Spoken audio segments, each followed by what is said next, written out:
Sac County, Iowa is currently without a sheriff. The position is vacant for the second time this year. Now, the Sac County Board of Supervisors are stepping in with a plan to move the county forward. KTIV's Nathan Price has been following the story throughout the day. He joins us tonight with the newest developments. Nathan? The Sac County Board of Supervisors met Tuesday morning to discuss what to do to fill the vacancy in the sheriff's office.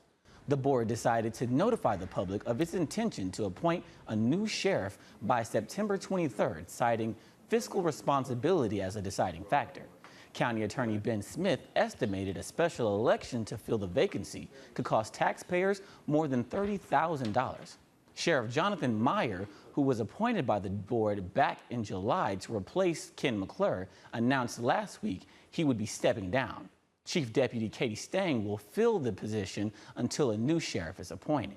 Now, after an appointment is made, a petition could still be filed to call for a special election.